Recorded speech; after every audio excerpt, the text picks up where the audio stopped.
올해 마지막 주일이 되면서 성탄절로 지킵니다. 이런 성탄절이 뭐 하는 날입니까? 성탄절은 예수 그리스도의 나심을 기뻐하면서 그분을 높여 경배하고, 그리고 그 기쁜 소식을 전하면서, 그리고 그분께 받은 그 은혜 사랑을 가지고 서로 사랑하면서 보내는 날입니다. 저는 여러분께서 그 의미를 알고 예배하고, 알고 전하고, 그리고 그것을 알기에 서로 사랑을 나눌 수 있는 복된 여러분이 다 되시기를 주님의 이름으로 축복합니다. 서울 어느 교회 목사님이 새로 부임하셨어요. 부임 신방을 이렇게 가시게 됐는데, 저 달동네에 단칸방에서 사시는 최 지사님 댁을 신방하게 됐습니다. 그래서 첫 신방이어서 가족 사항을 파악하느냐고 목사님께서 큰아들의 이름을 물었어요. 지사님, 큰아들의 이름이 뭐예요? 고야입니다. 그랬어요. 고야라고요? 둘째 아들의 이름은 무엇입니까? 고다입니다. 그랬어요. 목사님이 최 지사님께 물었습니다. 지사님, 자녀들 이름이 이게 뭡니까? 고야, 고다. 그러니까 지사님 그러시는 거예요. 목사님 뭐가 그러세요? 얼마나 좋은 이름인데요. 그 앞에 성을 한번 붙여보세요. 어떻게 됩니까? 최고야, 최고다. 이름의 의미를 아는 것이 정말 중요합니다. 우리가 성탄절을 바로 이해하기 위해서는 예수님이 가지신 이름의 의미를 알아야 합니다. 오늘 본문 속에서 예수님이 가진 이름 3가지가 소개되고 있어요. 자, 그래서 그 이름의 의미를 통해서 성탄절이 무엇인지, 왜 예수님께서 우리 가운데 찾아오셨는지 그 의미를 바로 알고 예배하고, 그 의미를 바로 알고 전하고, 그 의미를 알기에 진정한 사랑을 나눌 수 있는 우리 모두가 되기를 바랍니다. 자, 첫째로 예수님께서는요 그리스도로 오셨다라고 하는 것입니다. 함께 따라서 그리스도로 오셨습니다. 그리스도로 오셨습니다. 뭐 이렇게 쉬운 이야기를 어렵게 하시려고 하십니까? 할 텐데 정말 쉽지만 정말 중요한 그리스도로 오셨다. 이것은 성령으로 잉태되셨고 성령으로 충만하시고 모든 일을 성령으로 행하시는 하나님으로 오셨다라고 하는 것입니다. 그러기에 그분은 우리를 능히 우리의 모든 삶 가운데서 주의 소리를 구원하실 수 있는 분이시다라고 하는 것입니다. 여러분, 본래 그리스도는 이름이 아니에요. 그리스도는 직분입니다. 직분. 여러분, 저를 여러분이 부르실 때 어떻게 부릅니까? 남광현 목사 이렇게 부릅니다. 남광현 목사. 남광현이라고 하는 건 제게 주어진 제 고유의 이름입니다. 목사는 무엇입니까? 제 직분이죠. 제 직분. 예수 그리스도라고 했을 때 역시 마찬가지예요. 예수는 예수님의 고유의 이름입니다. 그리스도는 뭘까요? 예수님의 직분에 해당하는 거예요. 직분. 차이점은 있죠. 목사는 저 말고도 여럿이 있습니다. 그 중에 하나가 저죠. 저는 목사 중에 한 사람이에요. 그러나 그리스도는 어떻습니까? 그리스도는 오직 한 분 예수십니다. 그래서 예수 그리스도 하면 예수님의 이름처럼 돼버린 거예요.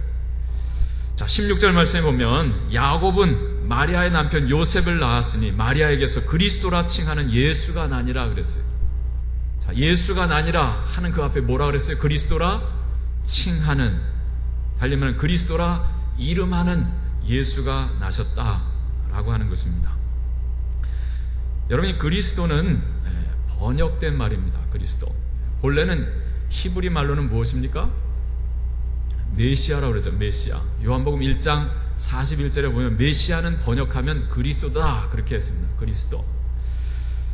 자, 이 그리스도라고 하는 이 단어, 메시아라고 하는 이 단어는요, 그 본래의 의미를 보면 기름 부음을 받은 자 이런 뜻입니다. 원래 히브리 말로 마사 하면 기름 붓다는 거거든요. 그게 수동 분사 형태가 되는 기름 부음을 그래서 받은 자가 되는 것이죠. 그게 바로 메시아요 그리스도입니다. 제가 그리스도는 직분에 해당된다 그랬어요.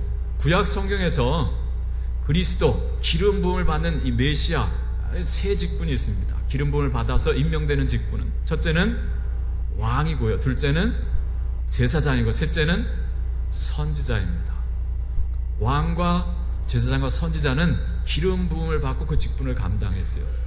내 구약 성경 곳곳에서 하나님께서는요, 장차 당신의 백성을 구원할 자로 메시아를 보내주실 것을 예고해 주셨습니다. 그래서 이스라엘 백성들은 우리를 구원할 자 메시아 곧 그리스도를 기다리는 믿음이 생겼어요. 특별히 그들이 예수님 당시에 로마 제국의 압제 가운데 있었을 때, 그리고 타락하고 변질된 대제사장과 사두개인들, 바리새인들의 억압 가운데 고통하고 있었을 때 그들은 간절히, 정말 아주 간절히 이 메시아 그리스도를 기다렸습니다. 그들은 장차 오실 메시아는 하나님께로부터 기름 부음을 받은 완전한 왕이요, 완전한 제사장이요, 완전한 선지자로서 오실 것이다. 그래서 그분이 우리를 이 모든 억압과 이 속박으로부터 구원해 줄 것이다 기대하면서 기다렸습니다. 자, 그런데 정작 그들이 기다리던 메시아 그리스도가 오셨는데, 당시 유대인들의 메시아과는 세속적으로 변질되어 있었기 때문에 그 예수님을 알아보지 못했고, 도리어 그 예수님을 책잡으려고 했고, 그 예수님을 죽이려 했던 것입니다. 자, 그러나 베드로가 고백을 하죠. 너희는 나를 누구라 하느냐라고 했을 때 베드로가 뭐라고 고백했습니까? 당신은 그리스도시요 살아계신 하나님의 아들이십니다 고백했습니다. 당신은 그리스도십니다. 자, 이것을 원어대로 한다면 죄송합니다만 suis ho Christos예요. 영어로는 you are the Christ죠. 우리말에는 관사를 잘 사용하지 않습니다. 그러나 헬라어나 영어에는 분명한 관사를 사용해요. 더라고 하는, 호라고 하는. 이건 뭐냐면 당신이 바로 우리가 기다리고 기다리던 바로 그분 그리스도다, 메시아다라고 하는 고백입니다. 여러분, 이것은 당시에 대단히 혁명적인 고백입니다. 초대교회 당시에는 자기 목숨을 내놓지 않고는 고백할 수 없었던 이름이 바로 이 그리스도입니다. 예수가 그리스도다. 오직 예수 외에는 다른 이는 없다라고 하는 거예요. 오늘 이것이 오늘 성탄절을 맞은 여러분의 고백이 되기를 바랍니다. 예수가 곧 그분, 우리가 기다리던 메시아 그리스도십니다 라고 하는 고백이죠. 자, 그리스도, 메시아라고 하는 이름의 본래의 뜻은 뭐라 그랬죠? 금세 까먹으셨죠? 기름 부음을 받은 자다. 기름 부음을 받은 자다. 누구에게로부터 기름 부음을 받았을까요? 사람에게로부터 받은 것이 아니고 하나님께로부터 기름 부음을 받은 자라고 하는 거예요. 여러분, 성경에서 기름 하면 무엇을 보통 상징합니까? 성령을 상징하잖아요. 성령. 그럼 기름 부으심이라고 하는 건 뭘까요? 성령의 임재를 말하는 거예요. 근데 부어주셨다는 거예요. 그럼 성령이 내게 얼마만큼요? 충만하게 임하게 됩니다. 그러니까 예수님께서는 그리스도로 오셨다라고 하는 것은요, 성령의 충만한 임재 가운데 우리 가운데 찾아오셨다라고 하는 거예요. 예수님께서 능히 우리의 구주가 되시는 까닭은 그분은 하나님의 영으로 충만하신 분이요, 모든 일을 그 성령 안에서 행하신 분이다 라고 하는 것입니다. 여러분, 잘 생각해 보시길 바랍니다. 예수님은요, 나실 때부터 우리와 달랐어요.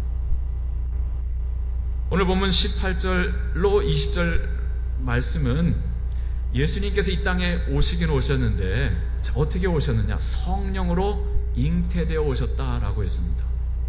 제가 여러분에게 좀 상식적인 질문 하나 던지겠습니다. 현대자동차에서 만든 차인데요, 그랜저보다 한 차원 배기량이 높은 걸 뭐라고 불러요? 차 이름이 뭡니까? 제너시스죠. 제너시스. 여러분, 성경책 66권 중에 제일 첫 번째 나오는 성경의 이름은 뭐예요? 창세기죠. 창세기를 영어로 뭐라 그래요? 제너시스라고 합니다. 여러분 아셨습니까? 네. 창세기. 근데 창세기, 그 제너시스란 이 단어의 뜻은 무엇일까요? 창세기 아닙니까? 그러겠죠. 제너시스 하면요, 기원이라는 뜻이에요. 기원, 출생. 그래서 창세기라고 하는 것을 우리는 창세기라 했지만 영어에서 제너시스라고 한 것은 뭐냐면 창세기는 모든 것의 기원을 알려주는 책이다라고 하는 거예요. 근데 오늘 이 마태복음 1장에는 이 제너시스라고 하는 단어가 두 곳에 쓰였습니다. 두 곳. 원래 제너시스는 헬라어에서 왔어요. 헬라어에서는 스펠은 똑같은데 발음이 약간 달라요. 제너시스라고 하지 않고 게네시스라고 합니다. 함께 따라하게 게네시스. 뜻이 뭐라고요? 기원, 출생이라는 거예요. 자, 어디에 쓰이는 1절과 18절에 쓰였습니다. 한번 읽어볼까? 1절 말씀 같이 읽겠습니다. 시작. 아브라함과 다윗의 자손 예수 그리스도의 계보라. 아주 어려운 질문이에요. 자, 이 나오는 단어 중에서 이 게네시스란 말이 어디에 쓰였을까요? 목사님 예배 드리러 왔는데 너무 머리 쥐나게 하지 마세요. 계라고 하는 단어, 계. 보라는 책이라는 거죠, 책. 그래서 계, 곧 출생에 관한 책이라는 거예요. 누구의 출생에 관한 거예요? 다윗의 자손, 아브라함과 다윗의 자손, 예수 그리스도의 기원, 출생에 관한 책이다라고 하는 거예요. 그래서 그 다음 이어지는 2절부터 무엇을 말합니까? 아브라함은 이삭을 낳고 이삭은 야곱을 낳고 낳고 하다가 마지막에 요셉은 마리아를 통해서 누구를 낳았다고요? 예수를 낳았다라고 하는 거예요. 그래서 1절부터 17절까지는요, 예수 그리스도께서 완전한 인간, 사람의 아들로 오신 그 기원을 우리에게 보여주고 있습니다. 근데 거기서 멈추지 않습니다. 18절에 또 말씀하죠. 18절 말씀을 같이 읽겠습니다. 시작. 예수 그리스도의 나심은 이러하니라. 그의 어머니 마리아가 요셉과 약혼하고 동거하기 전에 성령으로 잉태된 것이 나타났더니. 할렐루야. 그럼 또 질문할게요. 18절에서는 이 게네시스, 제너시스라고 하는 단어가 어디에 담겨 있을까요? 네? 나심이잖아. 여기 좀 쉽잖아요. 나심. 예수 그리스도의 게네시스는 이러하니라. 예수 그리스도의 출생, 기원은 이렇다라고 하는. 이미 한번 이야기했잖아요. 아브라함과 다윗의 자손으로 오셨다는 거죠. 자, 이건 완전한 사람의 아들, 인간으로 오신 예수를, 그 기원을 말씀해 주고 있는데 18절 이하는 뭐냐면, 자, 인간의 아들, 사람의 아들로 오신 그분이지만 그러나 그 기원이 차원이 다르다라고 하는 거예요. 그럼 무엇입니까? 그분은 성령으로 잉태되신 분이다라고 하는 거예요. 이것은 그분은 완전한 하나님으로 오신 분이다라고 하는 고백입니다. 여러분, 오늘 여러분에게 이 신앙의 고백이 있기를 바라요. 예수님은 사람의 아들로 오셨고 또한 완전한 하나님의 아들로 오셨다라고 하는 거예요. 할렐루야. 네. 여러분, 이것이 중요한 까닭은 무엇일까요? 그러기에 그분만이 우리를 이 죄에서, 이 사망에서, 우리의 모든 문제로 우리를 건지실 수 있는, 구원하실 수 있는 분이다라고 하는 것이죠. 자, 여러분, 여기 요셉이 아이 마리아와 약혼했는데 어느 날 들려오는 소식이요, 귀 때문에 전해준 소식이 마리아가 배가 불렀다는 거예요. 약혼만 했어요. 결혼을 하지 않아, 아직 동거하기 전이다라고 말합니다. 근데 아기를 가졌다라고 하는 거예요. 여러분, 모세 율법에 의하면 이런 여자는 어떻게 할 수 있습니까? 끌어내서 돌로 쳐서 죽일 수 있었어요. 근데 요셉이 어떻게 했다 그래요? 이걸 가만히 끊고자 했다 그래요. 이건 뭐냐면 마리아를 살려주는 거죠. 마리아를 위해서 이걸 드러내지 아니하고 가만히 파혼하고자 했다라고 하는 것입니다. 자, 그런데 그 밤에 성령께서 천사를 통해 찾아오시죠. 자, 19절, 20절 말씀, 19절, 20절 말씀 같이 읽겠습니다. 그의 남편 요셉은 의로운 사람이라 그를 드러내지 아니하고 가만히 끊고자 하여 이 일을 생각할 때 주의 사자가 현몽하여 이르되 다윗의 자손 요셉아, 내 아내 마리아 데려오기를 무서워하지 말라. 그에게 잉태된 자는 성령으로 된 것이라. 아멘. 요셉은 이 약혼을 파혼하려고 그랬어요. 그런데 성령께서, 하나님께서 말씀하십니다. 천사를 통해 말씀하십니다. 뭐라고 말씀하십니까? 이것은 사람으로 된 것이 아니라 하나님의 권능으로 된 거라는 거예요. 성령으로 잉태된 것이다. 그러면서 이어지는 말씀 속에서 바로 그 아기가 장차 너희를 구원할 자 그리스도다라고 하는 말씀을 해줍니다. 자, 이에 요셉이 파혼을 하지 아니하고 그 여인과 결혼을 하고 그 아이를 낳아서 양육하게 되는 것이죠. 여러분, 예수님은 이렇듯 출생부터 달랐습니다. 어떻게 다릅니까? 남녀 간의 혼인관계를 통해서 태어난 사람이 아니다라고 하는 거예요. 동정녀 마리아를 통해 나신 분이다. 성령으로 잉태된 분이시다라고 하는 것이죠. 여러분, 이것이 정말 중요한 의미를 가지는 까닭은 무엇입니까? 예수님은 죄가 없으신 하나님의 아들이시다라고 하는 거예요. 우리의 죄를 속하는 속죄의 제물, 완전한 화목 제물이 되기 위하여서는 예수 그리스도께서는요, 흠이 없는 하나님의 어린 양으로 우리 가운데 오셔야만 했어요. 그래서 그분 예수는 혼인관계를 통해서 태어나신 분이 아니요, 성령으로 잉태되신 분이다 라고 하는 것입니다. 또한 예수님은 훗날 요단강의 세례를 받으실 때, 자, 성령이 어떻게 임하셨죠? 비둘기같이 그의 위에 임하셨다 그랬어요. 그리고 성령의 이끌림을 받고 광야로 나가 시험을 받으시고, 예수님은 일평생 성령으로 사역하셨습니다. 성령의 이끌리심을 받으면서 우리를 구하는 대속의 사역을 완성하셨습니다.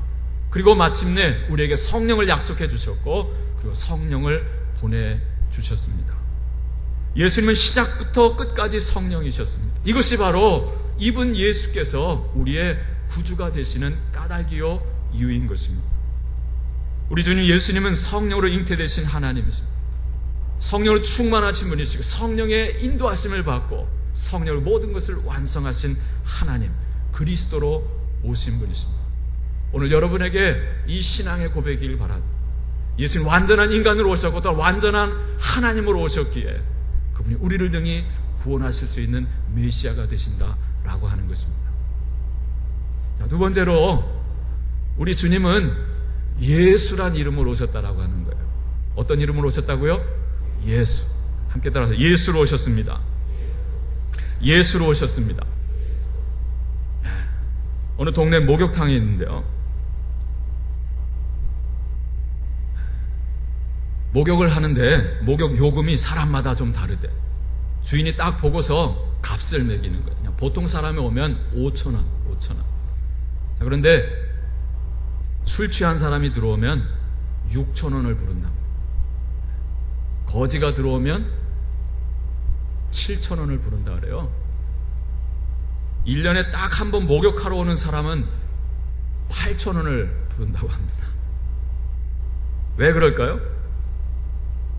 그만큼 때가 많은 거니까. 뭐가 많이 들어요?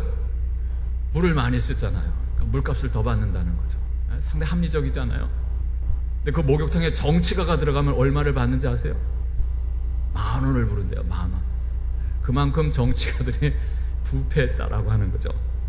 제가 여러분에게 여쭙겠습니다. 만약 그 목욕탕에 제가 들어간다면 주인이 얼마 부를까요? 네?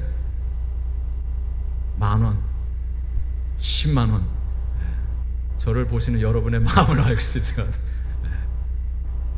그럼 제가 여러분에게 여쭙겠습니다. 여러분이 만약 그 목욕탕에 들어간다면 얼마 부를 것 같아요? 값을 매길 수가 없겠죠. 여러분, 우리 몸의 때는 물로 닦을 수 있습니다. 그렇다면 우리 마음의 죄는 무엇으로 닦을 수 있을까요? 내 영혼에 얼룩진 덕지 들러붙은 이 죄, 이건 무엇으로 닦을 수 있을까요? 이거 물로 될까요? 지난 주일 저녁에 세례식을 베풀었는데요, 제가 물을 한 움큼 떠가지고 머리에 붓습니다. 제가 고민 많이 합니다. 이거 얼마를 뜰까? 너무 많이 뜨면 푹 젖을까? 적게 하면 내가 세례 받은 것일까? 뭐 이런 생각이 들까지고. 아무튼 한 움큼 떠서 하는데, 여러분, 한 움큼 물로 죄가 씻어질까요? 그럼 침례교에서 하듯이 저 강물 속에 그냥 푹 잠갔다가 한 1분 정도 담갔다가 막 꿈틀거리면 그때 빼내주면, 그러면 죄가 다 씻어질까요? 아니죠. 여러분, 이 물은 무엇입니까? 상징이에요. 여러분, 우리의 죄를 씻는 것은 무엇입니까? 이 물이 아니요, 예수 그리스도의 십자가 보혈입니다. 샘물과 같은 보혈은, 다 같이요, 임마누엘 피로다. 이 셈의 죄를 씻으면, 이 셈의 죄를 씻으면 정하게 되겠네. 정하게 되겠네. 정하게 되겠네. 이 셈의 죄를 씻으면 정하게 되겠네. 할렐루야. 이 셈의 죄를 씻으면 정하게 되겠네. 그럼 그 셈이 무엇입니까? 그 셈은 예수의 십자가 보혈로 이루어진 셈입니다. 주님의 십자가 보혈만이 우리의 죄를 씻습니다. 자, 21절 말씀을 함께 읽겠습니다. 천사가 요셉에게 더하여 준 말씀입니다. 21절 말씀입니다. 아들을 낳으리니 이름을 예수라 하라. 이는 그가 자기 백성을 그들의 죄에서 구원할 자이심이라 하니라. 아멘. 아들을 낳을 거다. 근데 이름을 뭐라고 지으라고요? 예수라 하라는 거예요. 예수라. 그 이름의 뜻이 무엇인데요? 저가 자기 백성을 어디에서요? 죄에서 구원할 자이십니다. 자기의 백성을 죄에서 구원할 자이십니다. 이것이 바로 예수란 이름의 뜻이다라고 하는 거예요. 여러분, 예수란 이름은요, 구약에 나오는 여호수아와 같은 이름이에요. 히브리 말로는 여호수아고요, 헬라어로 바꾸면 예수가 돼요. 뜻은 하나예요. 야훼, 여호와는 구원하신다, 구원이시다라고 하는 것입니다. 여러분, 이것이 바로 예수님께서 우리 가운데 찾아오신 목적입니다. 하나님과 우리 사이를 단절시킨, 그래서 모든 불행과 저주의 씨앗이 된 이 죄로부터의 구원이죠. 여러분, 예수님은 그 이름을 누가 주셨습니까? 요셉이 지어준 게 아니에요. 누가 지어준 것입니까? 하나님 아버지가, 하늘 아버지가 지어주신 거예요. 요셉에게 일러주신, 너 아들을 낳을 텐데 이름을 예수라 하라는 거예요. 저가 자기 백성을 그들의 죄에서 구원할 자이십니다. 그 이름의 의미 안에 그분의 삶이 담겨 있습니다. 그 이름 안에 그분이 걸어가야 될 그 삶의 내용과 그 삶의 방향과 목적이 담겨 있는 거예요. 무엇입니까? 우리를 위해서 죽기 위하여서 그분은 오셨다라고 하는 거예요. 십자가에 달려서 대속의 화목제물로, 속죄제물로 피를 흘려 죽기 위하여서 주님은 오셨다라고 하는 거예요. 그래서 여러분, 아기 예수가 탄생했을 때 동방에서 온 박사들이 예물을 드리잖아요. 경배하고 예물을 드렸는데 황금을 드렸고 유향을 드렸고 모략을 드렸어요. 여러분, 여기 모략이 무엇입니까? 향품 기름이에요. 어디에 쓰는 겁니까? 시신에 바르는 거예요. 시신에 바르는. 아니, 아이가 태어난 곳에 웬 시신 바르는 모략을 줍니까? 여긴 다 의미가 담겨 있는 거. 뭐예요? 장차 우리를 위해서 죽으실 메시아다라고 하는 것이죠. 요셉과 마리아가 이 아기 예수를 하나님께 봉헌하기 위해서 예루살렘 성전에 찾아갔을 때 그리스도를 기다리던 시몬이 그 아기 예수를 보고, 와, 내가 드디어 기다리던 메시아를 보았다라고 하면서, 그러면서 그 어머니 마리아에게 뭐라고 합니까? 칼이 내 마음을 찌르듯 할 것이다 라고 그랬어요. 여러분, 지금 아기를 낳아서 하나님 앞에 봉헌하기 위해서 왔는데 웬 말입니까? 칼이 내 마음을 찌르듯 하게 할 것이다. 무엇을 말씀해 주는 거예요? 장차 있을 십자가의 죽음을 내다보고 하신 말씀이죠. 예수님이 공생의 사역을 시작하실 때 세례 요한은 뭐라고 그랬습니까? 보라, 세상 죄를 지고 간 하나님의 어린 양이로다 그랬어요. 7 귀신 들렸던 마리아는요, 은혜를 입고 회복되어서 주님이 죽으시기 전에 어떻게 했으면 그분의 발 앞에 향유옥합을 깨뜨려 부어드렸습니다. 예수님의 발을 향유를 깨뜨려 씻어드렸어요. 왜요? 예수님 당신 자신도 말씀하셨죠. 내가 그리스도다 그랬어요. 내가 그리스도다. 인자가 온 것은 섬김을 받으려 함이 아니요 도리어 섬기려 하고 자기 목숨을 많은 사람의 대속물로 주려 함이라 하셨습니다. 여러분, 이것은 다 무엇을 말씀하는 것입니까? 우리 예수님께서는 성령으로 잉태되어서 완전한 인간으로 또 완전한 하나님으로 우리 가운데 찾아오셨지만 그분은 바로 우리를 위한 흠없는 완전하고도 영원한 속죄의 제물로 당신을 드리시기 위해서 오셨다라고 하는 거예요. 여러분, 이것을 또한 믿으십니까? 대답이 없으세요. 여러분, 이것을 여러분 믿으십니까? 우리 성령으로 잉태되어 흠없는 하나님의 어린 양으로 오셨지만 나를 위해서 내 죄를 짊어지시고 대속의 십자가 제물로 죽기 위하여 오셨다라고 하는 이 한 가지 사실을 여러분 믿느냐는 거예요. 이 믿음이 우리 죄를 사합니다. 이 믿음이 우리를 죄와 사망에서 건져주는 거예요. 오늘 여러분에게 이 믿음이 있고 이 믿음을 가지고 주님을 예배하고 이 믿음을 가지고 이 주님을 전하실 수 있기를 바랍니다. 마지막으로 우리 주님 예수님은요 임마누엘로 오셨다라고 하는 거예요. 임마누엘로. 함께 따라해서 임마누엘로 오셨습니다. 임마누엘로 오셨습니다. 이게 무슨 뜻일까요? 우리와 함께 하시는 하나님으로 오셨다라고 하는 거예요. 어떤 하나님이요? 우리와 함께 하신 하나님. 2001년도에 9.11 테러로 뉴욕 맨해튼에 있는 쌍둥이 빌딩이 무너졌습니다. 많은 소방관과 경찰관, 시민단체 총동원되어서 한 사람이 더 살리려고 막 건물 더미를 헤쳤습니다. 그때 한 구조대원이요, 그 잿더미 속에서 잘라진 손 하나를 보았어요. 손이 하나 잘라져 있는 거예요. 워낙 많은 시체가 있었기 때문에 손 하나쯤은 별것 아니라 생각하고 지나치려고 했는데 그 손이요 뭔가 꼭 움켜쥐고 있는 거예요. 그 구조대원이 도대체 마지막 죽는 순간 뭐가 그렇게 소중하게 돼서 이렇게 꼭 움켜쥐고 있었을까 싶어서 다시 발걸음 옮겨서 그 손을 펴보았다고 합니다. 굳어져 있는 그 손을 펴보았다. 거기에 무엇이 있었는지 아십니까? 다름 아닌 어린 아이의 작은 손이 그 손 안에 들어있었다라고 하는 거예요. 엄마의 손이었습니다. 엄마는 죽어가면서도 마지막 순간까지 그 자식의 손을 놓지 않았던 것이죠. 놓을 수 없었던 것이죠. 왜요? 마지막 순간까지 함께하기 위해서, 지켜주기 위해서. 그러다가 무너지면서 자기 손도 아이 손 다 끊어져서 엄마 손만 아이 손을 잡은 채 남아있습니다. 여러분, 무엇을 보여줍니까? 함께 하고픈, 마지막 순간까지 끝까지 함께 하고픈 엄마의 마음. 여러분, 이것이 바로 오늘 본문에 나오는 하나님 아버지의 마음이요, 예수 그리스도의 마음, 성령 하나님의 마음.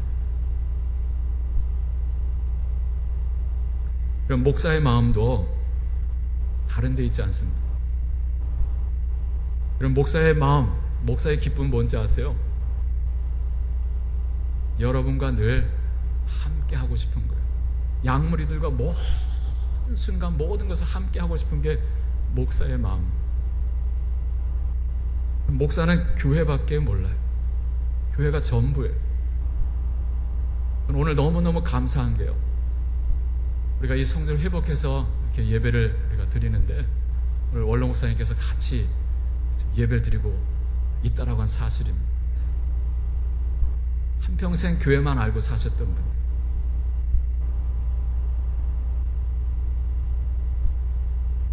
여러분, 목사가 은퇴하고 다른 데 가 있으면 행복하겠습니까? 여러분은 은퇴하고도 여기서 다 봉사하고 예배하고 다 하는데 목사는 은퇴하면 다른 교회 떠돌아다녀야 되는 게 행복한 일이겠습니까? 평생 교회만 알고 사셨던 분인데, 여러분과 함께 예배하고 함께 은혜를 나누고 여러분을 위해서 기도해주고 축복하고 여러분과 함께 먹고 아무것 안 할지라도 그냥 같이 있는 것만으로도 행복한 게 이게 목사의 마음이에요. 여러분들이 이런 목회자의 마음을 제가 아실는지 모르겠어요. 오늘 이렇게 같이 목사님 함께 잘해 주셨는데 얼마나 제가 사정 얼마나 많이 오늘 이렇게 함께 해주셨는데 너무너무 목사님 감사합니다. 여러분, 하나님 아버지 마음이 이런 마음인 거예요. 함께 하고 싶은 거죠. 함께 하고 싶은 거. 기쁠 때나 슬플 때나, 좋은 일이 있을 때나 슬픈 일이 있을 때나 항상 함께 하고 싶은 거예요. 기쁠 때보단 슬플 때, 좋은 일이 있을 때보단 힘든 일이 있을 때 더더욱 함께 하고 싶은 것이, 그게 목자의 마음이고 하나님 아버지의 마음입니다.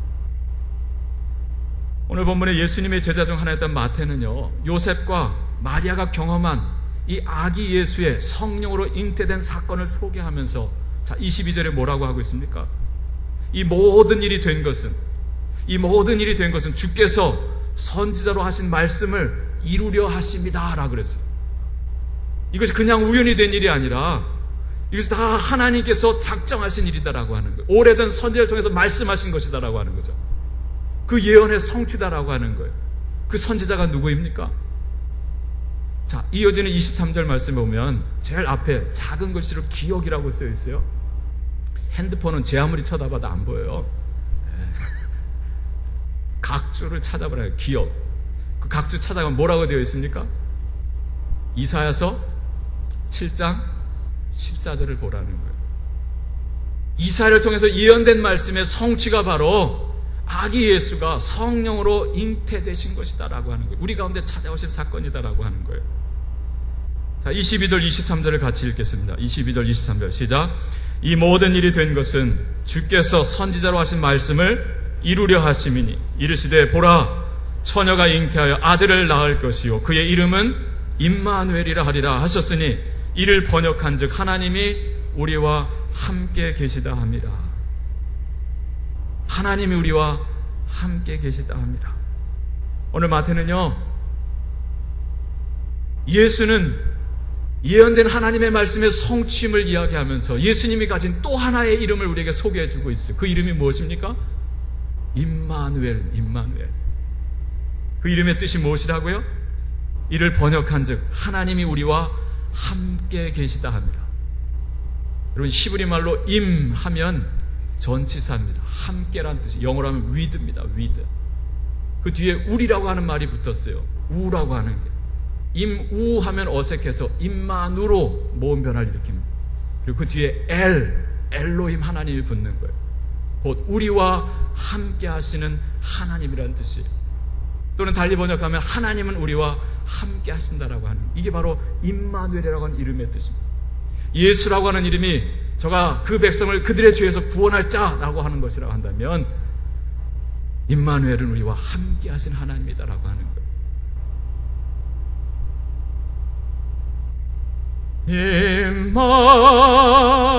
임마누엘, 이 찬양 아십니까? 다시요. 임마누엘, 임마누엘. 그 이름은 임마누엘.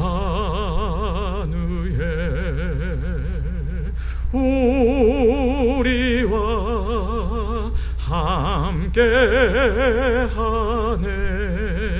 그 이름은 임마누엘. 할렐루야. 온 세상 날 버려도 주 예수 날 안 버려 끝까지 나를 돌아보시니 주는 저 산 밑에 백합 빛나는 새벽별 이 땅 위에 비길 것이 없도다. 여러분, 누가 여러분 세상 끝날까지 여러분과 함께 하실 것입니까? 여러분, 남편도 아내도 자식도 아니에요. 세상 끝날까지 우리와 함께 하시는 분 오직 한 분이십니다. 예수 그리스도십니다. 그분은 말씀하셔요. 세상 끝날까지 내가 너희와 항상 함께 있으리라 그러셨어요. 이것이 하나님께서 아들 예수 그리스도를 우리 가운데 보내신 궁극적인 목적입니다. 당신과의 사이에 담이 되고 벽이 되었던 죄의 문제를 해결하심으로 이제는 날마다 우리와 함께 하고 싶으셨던 거예요. 중간에 어떤 막힘, 아무런 거리낌이 없이 우리가 친밀한 교제를 나누길 원하셨던 것입니다. 저 에덴 동산에 죄가 들어오기 이전에 아담과 하와가 가지셨던 그 친밀한 사귐, 그것을 주님은 원하셨던 것이죠. 그래서 하나님은 예수를 통해서 우리 가운데, 우리 곁에 찾아오셨어요. 하나님은 죄인된 우리를 버리시고 저 하늘 성소에서 독야청청 하려 하지 않으셨습니다. 인간의 몸을 입고 우리 가까이, 우리 곁으로 찾아오셨어요. 그리고 이제는 어떻게 하셨습니까? 십자가에서 그 피를 흘리시고 우리의 이 죄를 깨끗이 씻어주시고 이제 우리 마음 가운데 찾아오시는 거죠. 누구를 통해서요? 성령을 통해서. 우리 곁에 찾아오신 그 주님은 이제 성령을 통해서 우리 안에 찾아오십니다. 그래서 우리는 언제나 어디서나 하나님과 함께합니다. 하나님과 동행하고 하나님과 동거하는 것. 1년 360일 하루 24시간 모든 시간 모든 순간이 하나님과 함께하는 시간이에요. 그래서 우리는 어디서나 언제나 그 주님을 기뻐할 수 있고 그 주님을 예배할 수 있고 그 주님과 사귈 수 있는 거예요. 모든 삶이 예배가 되고 모든 예배가 곧 삶이 되는 거예요. 여러분, 이것이 바로 하나님께서 이 성탄절을 통해서 오늘 우리에게 주시고자 하는 가장 값진 선물입니다. 내 안에 거하셔서 24시간 나의 일평생 모든 삶 가운데 늘 함께 하시면 우리와 사귀시고 우리의 예배를 받으시고 우리와 교제하시고 우리를 축복해 주시고 인도해 주시고 원하시는 그 하나님. 이것을 위해서 우리 주님 예수 그리스도 임마누엘 하나님이 오셨습니다. 우리 이 시간 찬양 109장입니다. 찬송가 최고의 우리 성탄송